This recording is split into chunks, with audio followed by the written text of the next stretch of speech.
Cette fille juste là, c'est Takaya Shikimurua. Ce n'est pas une fille ordinaire. C'est l'une des idoles les plus en vogue du moment et la petite fille de Takaya Ashiki Taizo, le président du groupe Taiken, le géant corporatif qui domine le Japon. Sa richesse et son influence dépassent de loin celle d'une personne lambda, faisant d'elle une véritable princesse moderne. Et moi je suis Suzuki Kazuma, un gars banal et morose, sans amis, encore moins de petit ami. L'exemple même du solitaire. Si j'ai une quelconque importance dans cette histoire, c'est parce que je suis l'ami d'enfance de Takaya Shikimurua. J'ai toujours vécu dans l'ombre de Rua, mais je n'ai jamais voulu briller comme elle. Tout ce que je voulais, c'était vivre une vie normale, avoir des amis, une petite amie. Un jour, je lui ai confié ce que je ressentais. Et sa réponse a été « T'es sérieux? T'es qu'un loser déprimant. Sache rester à ta place. Ta seule valeur, c'est d'être mon ami d'enfance. Et ça a déjà consommé toute la chance que t'avais dans la vie. Intègre-le bien. Sache rester à ta place. Sache rester à ta place. Sache rester à ta place. » Ces mots qu'elle me répétait depuis l'enfance pesaient sur moi comme une malédiction. J'étais rien de plus qu'un esclave. Et malgré tout, je continuais à rêver d'une vie normale. Ainsi s'acheva mon printemps de première année au lycée. Puis je reçus un message d'elle. « Hey, Kazu, tu peux venir à la gare à 15h? Je vais au karaoké avec Ai-chan et les autres. Tu viens avec nous ?» Je me suis mis à réfléchir. Cette fille, Ai-chan, Hirakaki Ayaka, cette fille tape à l'œil avec qui je n'ai jamais échangé un mot. Pourquoi moi? Puis je l'ai entendu dire « T'avais pas dit que tu voulais te faire des amis? Avoir une copine? Le meilleur moyen, c'est de rejoindre un groupe comme le nôtre.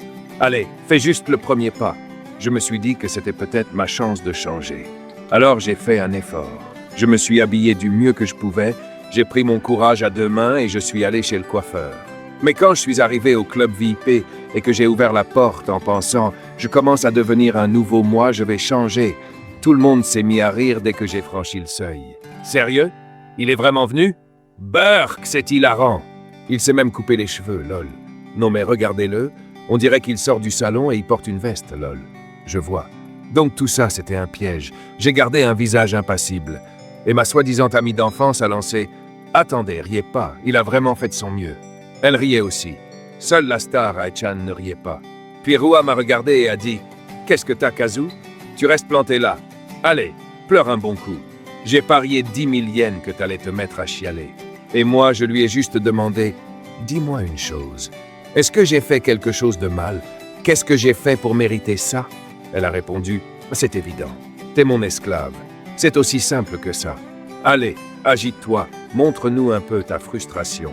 On veut du spectacle. » Je l'ai regardée avec cette lueur malsaine dans les yeux. Et elle a ajouté « Franchement, rien que de penser que t'es mon ami d'enfance, ça me dégoûte. » À ce moment-là, j'ai senti quelque chose se briser en moi. Je vois. C'est donc ça le bruit d'un lien qui se rompt. Alors j'ai répondu « Moi aussi.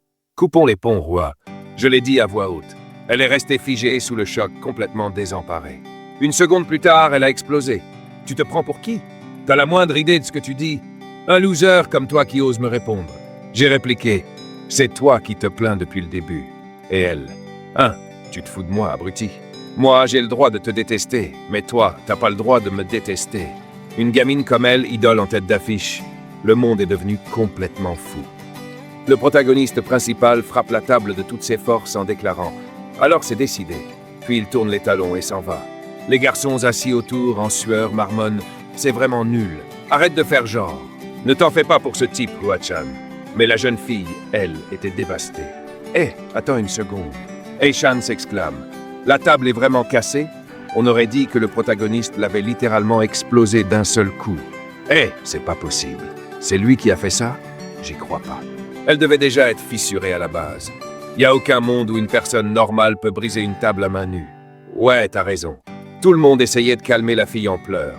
Celle-ci, en larmes, dit « Je ne te pardonnerai jamais d'avoir bafoué notre amitié. » Mais le protagoniste, lui, éprouvait enfin un peu de sérénité sur le chemin du retour. Il dit « Je me sens étrangement léger. C'est comme si le monde brillait autour de moi. Pourquoi je la laissais me contrôler depuis tout ce temps? Je préfère 1000 fois affronter le lycée seul plutôt que de vendre mon âme à une bête déguisée en être humain. » On pouvait voir une lueur dans ses yeux lorsqu'il déclara « C'est fini. À partir de maintenant, je n'ai plus à vivre dans son ombre. Je suis une âme libre. » Les horizons de Kazuma, le protagoniste, s'étaient élargis. Une nouvelle aventure venait de commencer. Cette nuit-là, nous observions un vieil homme, Takaya Taizo, président du groupe Taikan et directeur de l'académie Taikan. Quelqu'un s'écria « Papy !» et l'attitude du vieil homme changea aussitôt, adoptant celle d'un grand-père affectueux. Au même moment, on vit entrer la fille, l'amie d'enfance du protagoniste, qui lança « Écoute-moi bien, Kazu a été méchant avec moi aujourd'hui. Il m'a carrément dit qu'il rompait notre amitié. » La femme présente avec le grand-père se retourna. « Rua-chan, c'est vrai? Il t'a carrément ignoré ?» Il s'agissait de la cousine de la fille. Son nom, Takaya Shukijigira. Rua dit « J'en reviens pas. Kazu ne s'est jamais opposé à moi, pas une seule fois. » La cousine de l'a vraiment fait ça? Elle transpirait, choquée. « Tu ne lui as pas balancé un truc méchant, par hasard ?» Rua, un peu surprise, répondit. « Mais non. J'ai juste dit des trucs du genre « T'es mon esclave » ou « Ça craint d'être ton ami d'enfance », ce genre de choses. Tout le monde comprenait très bien ce qui s'était passé. Et la cousine ajouta « Ouais, c'est quand même grave ça. » Le grand-père approuva. « Exactement. C'est normal que Kazuma se mette en colère. » Rua, elle, ne comprenait pas. « Mais non, je faisais juste ça pour plaisanter. » Et là, pouf, dès qu'il entre au lycée, il veut se faire des potes et avoir une copine. Tu trouves pas ça ridicule? Sa cousine répondit. Bah non, c'est plutôt normal de vouloir élargir son cercle. Rua protesta. Non, pas du tout. Il m'a moi, la plus mignonne des princesses, Rua toujours à ses côtés. Et maintenant, l'idée qu'il puisse vouloir se rapprocher d'autres filles, c'est impensable. Alors j'ai parfaitement le droit de le taquiner un petit peu, pas vrai? Je suis la seule au monde qui le comprenne vraiment. Parce que je l'aime. Elle le dit à voix haute. Le grand-père intervint. Oui, tout ça, c'est la faute de Kazuma. Il était un grand-père gaga. Mais la cousine ajouta. Mais si tu veux arranger les choses, c'est Rua qui doit présenter ses excuses. Rua rétorqua. Hors de question. Puis, s'adressant à sa cousine. C'est pas toi sa mentor? Trouve une solution. Arrange les choses. Fais-le s'excuser auprès de l'adorable moi et qu'il me dise « Je t'aime vraiment, Rua » et qu'il m'embrasse. Elle le dit à haute voix. La cousine, un peu interloquée, répondit « Un baiser, hein ?» Puis elle se tourna vers le grand-oncle. « Vous comptez vraiment faire de Kazuma le mari de Rua-chan, pas vrai ?»« Bien sûr. C'est pour ça que je t'ai confié sa formation, pour lui enseigner les arts martiaux et l'art du leadership. Ma petite fille l'aime, et un talent comme le sien, c'est unique. » Et la femme ajouta « Du talent? Tu as raison. J'ai jamais vu quelqu'un comme lui. Depuis l'école primaire, ses notes ont toujours été des 3 sur 5. Il faisait exprès d'avoir des résultats moyens pour se fondre dans la masse. Tout cela faisait partie de son entraînement pour devenir l'ombre de Rua. S'il arrêtait de se retenir, oubliez les 5 sur 5. L'école entière, le pays tout entier, non, le monde lui-même serait ébranlé. Et comme si cela ne suffisait pas, il est ridiculement populaire auprès des filles. Je ne peux même pas compter combien d'entre elles on a dû faire transférer parce qu'elles l'appréciaient un peu trop. À cause de ça, il ne se rend même pas compte de sa propre popularité. On observe une fille qui sourit malicieusement en disant « Fufou, évidemment, c'est mon Kazu après tout. » Le grand-père ajoute « Oui, c'est un candidat tout à fait digne de reprendre le groupe Taiken. » La cousine de la fille intervient. Mais maintenant qu'il a coupé les ponts avec elle, Kazuma n'a plus aucune raison de se retenir. Que ce soit pour le sport, les études ou même l'amour, les choses pourraient vite devenir incontrôlables. Le lendemain matin, à la reprise des cours, un banc attire l'attention. Dessus est écrit « On dirait que ta place a été réinitialisée au jour 1. » Lol. Qu'est-ce que c'est que ce délire? Apparemment, un gars a osé se dresser contre la princesse. Il doit être sérieusement idiot. Je vois. Donc c'est comme ça. Le protagoniste regarde le message. Il pense « J'en avais une vague idée, mais cette amie d'enfance, cette héritière ultra riche et idole numéro 1, n'est rien d'autre que le pire choix possible en tant qu'être humain. » Bon, dans ce cas, il ne me reste que 2 options. Premièrement, remettre les bureaux et les chaises à leur place et suivre le cours sans rien dire. Et la deuxième option, courir en salle des profs. Ouais, ça c'est même pas envisageable. Parce que cette académie appartient à elle, précisément à son grand-père. Sa mission est de former des talents de rang S et d'en faire les meilleurs du monde. Elle est connue du public sous le nom de l'Académie S-Class. On y étudie le sport et les matières classiques, et ceux qui excellent dans un domaine sont exemptés de frais de scolarité et d'hébergement. Des élèves de tout le pays y sont recrutés grâce à un système de bourse spéciale. Ceux qui possèdent un talent exceptionnel appartiennent au rang supérieur, tandis que les autres sont relégués au rang inférieur. Ce système de caste régit l'académie, parfois dans l'ombre, parfois à découvert. La personne la plus influente de l'école, c'est la fille, Takayashiki Rua, aussi connue sous le nom de princesse Rua. En plus, le président de l'école est son grand-père. Naturellement, tous les professeurs lui sont d'une douceur exagérée. Si je vais me plaindre en salle des profs, je connais déjà le résultat. Alors, vais-je choisir la première option? Remettre les choses en ordre et rester silencieux en cours? Non, puisque j'ai décidé de vivre seul. Sortant son stylo, il dit « Il existe une troisième voie. Ça devrait suffire. » Il écrit en dessous « Par conséquent, j'étudierai de manière indépendante. Étant donné que c'est un ordre de mademoiselle Takayashiki, merci de me considérer comme présent. » Tout le monde est sous le choc. C'est pas possible. Il l'a vraiment fait? Ils n'ont pas peur de la princesse? À présent, mieux vaut que personne ne découvre ce qui vient de se passer. Ce qui signifie que le protagoniste ouvre alors une porte, révélant une bibliothèque souterraine. Un endroit dont la majorité des élèves, et même certains professeurs, ignorent l'existence. Comme je suis un habitué de l'académie, un senior du comité de la bibliothèque m'a fait découvrir ce coin secret. Je vais attendre ici jusqu'à la fin des cours. J'ai toujours voulu mener une vie normale, mais maintenant que je me suis opposé à elle, je ne pense pas pouvoir me faire d'amis, ni même espérer une copine. Dans ce cas, laissez-moi vivre en solitaire. Alors qu'on le voit entrer dans la pièce, une fille s'y trouvait déjà, en train de se changer. Il la surprend en sous-vêtements. Elle hurle, paniquée. À ce moment-là, il ne se doutait pas du début de l'histoire qui allait s'écrire. Lui qui cherche une vie ordinaire, se retrouve cerné par des filles extraordinaires. Voici la vie de Kazuma. Dans des jours tout sauf paisibles, sa nouvelle existence commence. Pendant ce temps, son ami d'enfance pense « Je me demande si Kazu va bientôt pleurer et s'excuser. » Finalement, ça risque d'être encore plus amusant que prévu. Ainsi commencent les mésaventures de la belle fille aux yeux masqués, vêtue de sous-vêtements à thème félin. Le protagoniste s'excusa auprès d'elle. « Désolé pour tout à l'heure. Je m'appelle Kazuma Suzuki, de la classe 1-3. » La jeune fille, couvrant sa poitrine d'un geste embarrassé, se présenta à son tour. « Je suis Emei Minato, de la classe 3-2. Je suis désolé d'avoir crié comme ça. » Kazuma détourna le regard, confus. « Non, c'est moi qui aurais dû vérifier avant d'entrer. »« Toi aussi, tu as entendu parler de cet endroit par un senpai du comité de la bibliothèque ?» demanda-t-elle en remettant son short. Kazuma, toujours tourné dans l'autre sens, répondit pendant qu'elle finissait de s'habiller. « Je n'étais pas le seul à qui on en a parlé. » Elle avait maintenant enfilé ce qui semblait être une tenue de sport. Ouvrant la porte, elle déclara qu'elle était prête. Kazuma se tourna vers elle. La jeune fille, magnifique, s'excusa de l'avoir fait attendre. Kazuma, l'air un peu perdu, demanda « Pourquoi tu portes une tenue de sport? D'ailleurs, pourquoi est-ce que tu te changeais ici ?» Surprise par la question, elle baissa les yeux, confuse. Je cherchais juste un endroit pour m'entraîner à chanter et danser. Et je me suis souvenu que quelqu'un m'avait montré cet endroit un jour. » Tentant de se justifier, elle ajouta « En fait, je suis doubleuse. Je participe bientôt à un concert avec mon unité.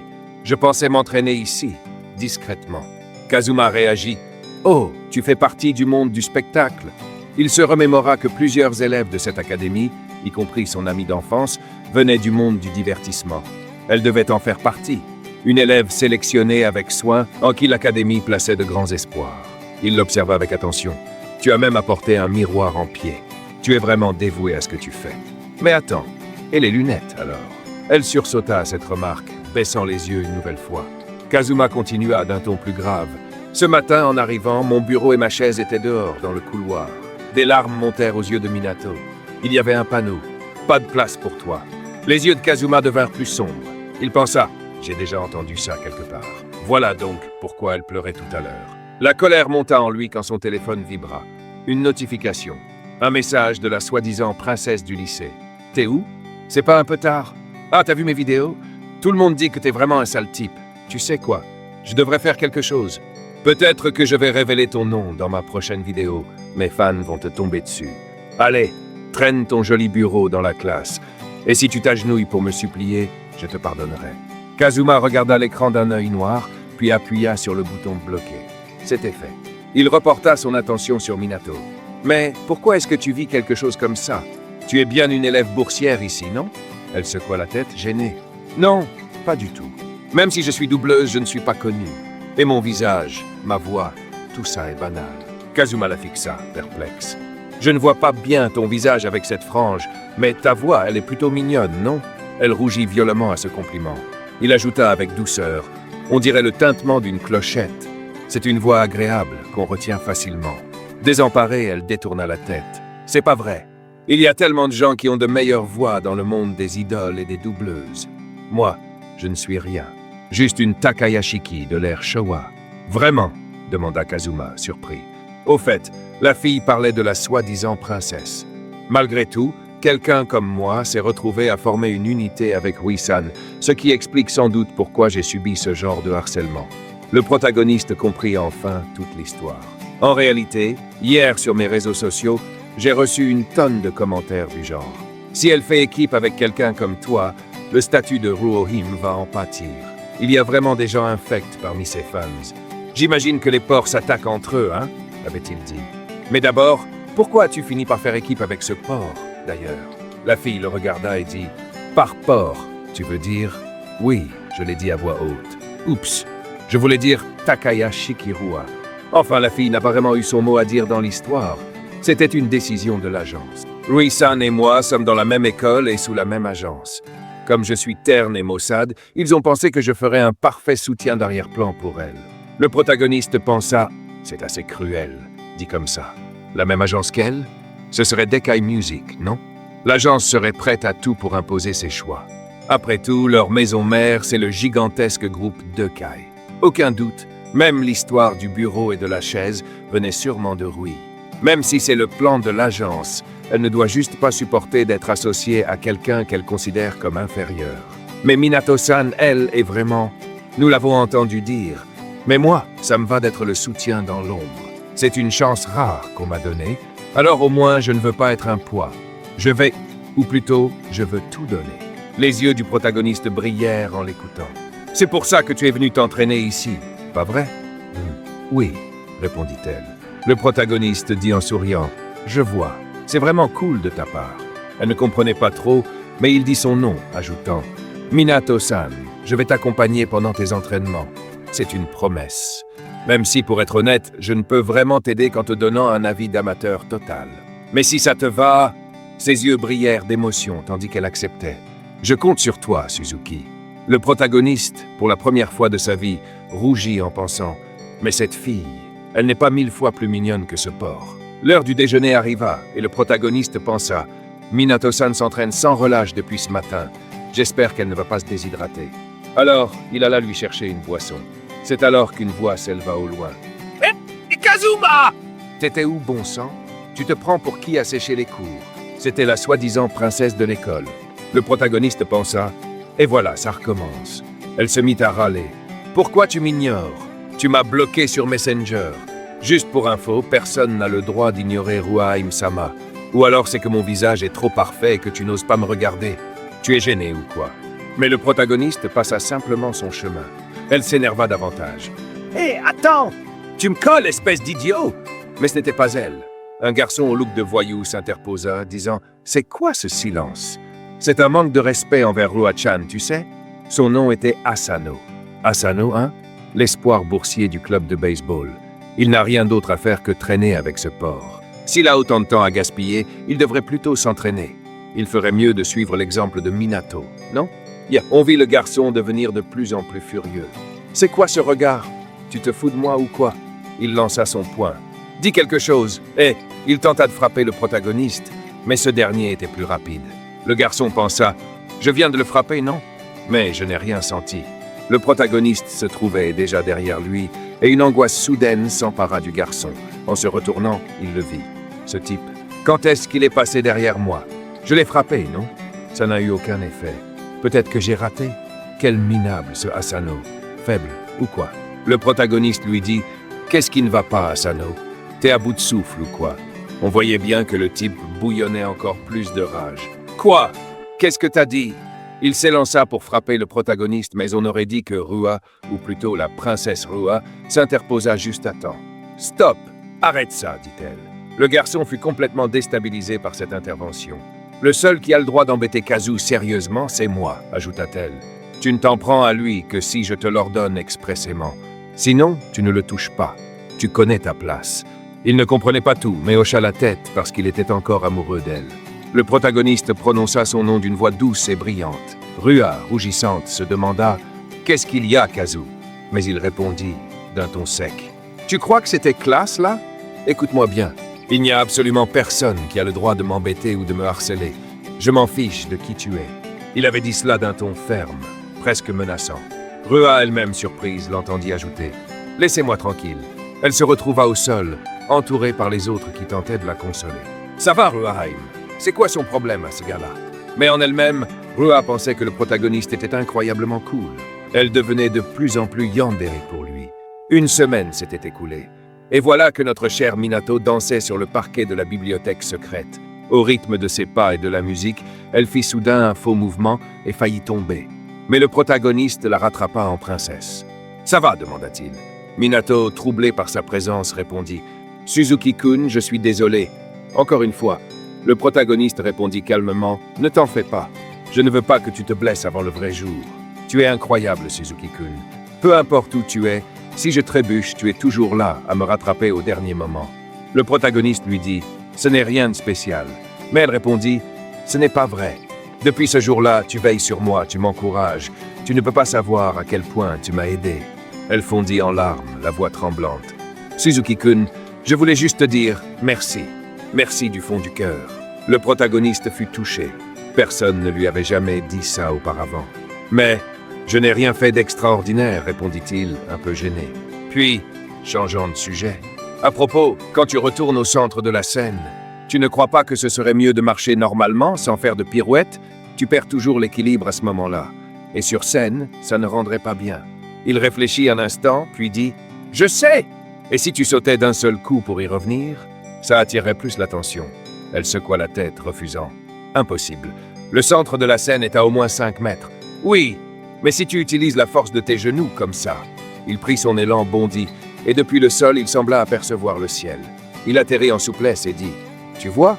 Comme ça. » Elle resta bouche bée. « C'est pas possible. Qu'est-ce que c'était que ça? » On aurait dit que tu avais rebondi comme sur un trampoline. Les gens normaux ne peuvent pas faire ça, tu sais? T'es trop fort. Tes notes en sport doivent être hors normes. Mais il répondit « Non, depuis l'école primaire, j'ai toujours eu 3 sur 5. » Ah bon? S'étonna-t-elle. Le protagoniste, un peu perplexe, pensa « Et puis, ta posture est un peu mauvaise, non ?» Elle acquiesça. « Je sais, j'ai jamais réussi à me redresser. Même le coach chorégraphe s'est fâché une fois à cause de ça. » Le protagoniste la fixa, puis dit « Et si tu utilisais justement ce relâchement à ton avantage? » Il fit un mouvement félin comme une patte de chat. Oui, comme ça. Elle s'était même mise à imiter exactement le personnage principal. Et c'est là qu'on enchaîna naturellement sur la danse de Satsuki. Tandis qu'on l'observait faire des poses adorables de chat par-ci, par-là, le personnage principal pensa lui aussi. Oui, c'est vraiment trop mignon.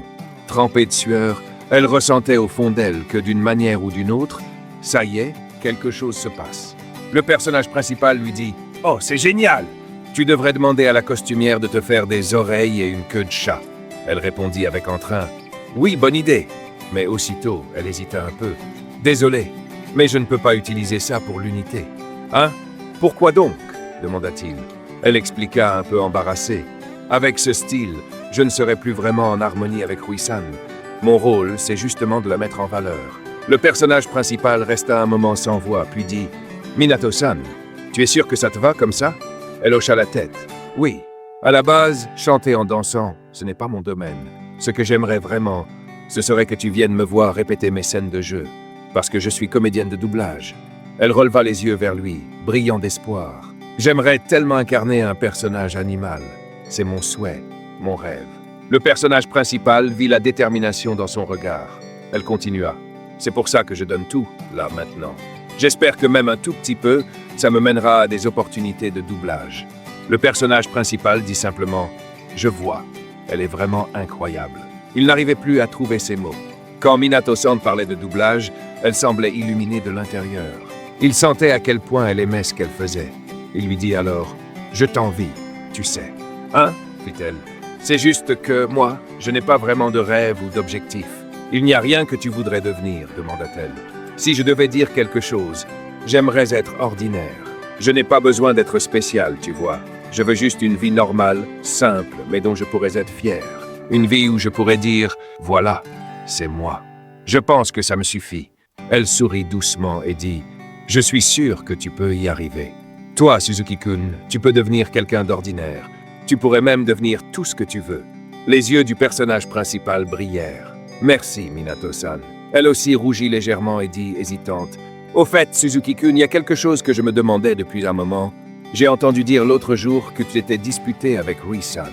Je me suis dit que peut-être que c'était à cause de moi. Non, pas du tout. Ça n'a rien à voir. Mais Rui-san, c'est ton ami d'enfance, non?